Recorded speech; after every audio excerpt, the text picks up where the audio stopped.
Bigi mogul. Bigi bachche.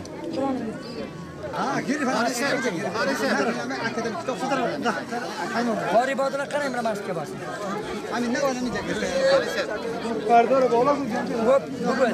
Bu bas.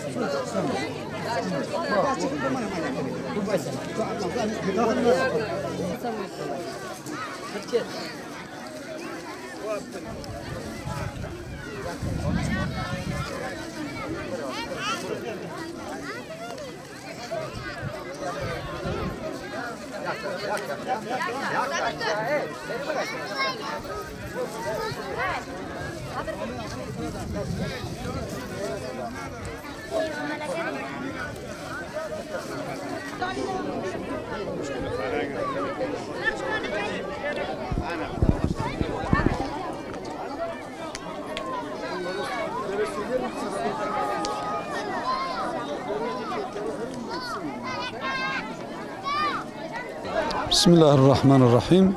Umut Kervanı İnsani Yardım Vakfı olarak biz şu anda Afganistan Mezar-ı Şerif ile bağlı bir kamptayız. Bu kampta Kur'an-ı Kerim dağıtma projemizi uygulamaya çalışıyoruz. Biz şu anda Kur'an-ı Kerim dağıtımına başlamışız. İnşallah Allah-u Teala bu Kur'an-ı Kerim'i okuyup anlamayı, anladıkları gibi hayatlarında tatbik etmeyi bize de onlara da nasip eylesin.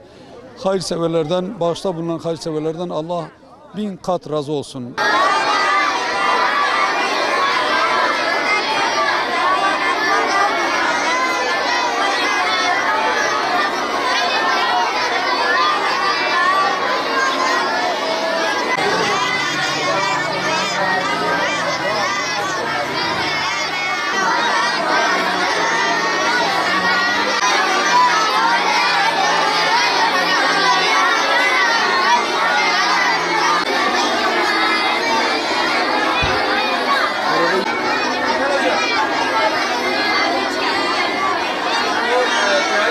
Ya Rabbel Alemin ve Ya Erhamer Rahimin. Amin.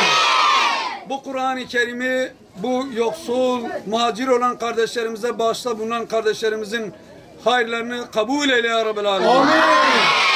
Kur'an-ı Kerim'in şefaatinden bizi mahrum eyleme ya Rabbil Alemin. Yaşarken İslam üzere yaşayıp ölürken imanla ölmeyi cümlemize nasip eyle ya Rabbil Alemin. El açıp amin diyen kardeşlerimizi her türlü bela, afet ve musibetlerden muhafaza eyle ya Rabbil Alemin. Kur'an'ı okuyup anlamayı, anladıklarını hayatında tatbik etmeyi kendilerine nasip eyle ya Rabbil Alemin. Amin. Amin ve selamun alel murselin. Amin. Rabbil alemin.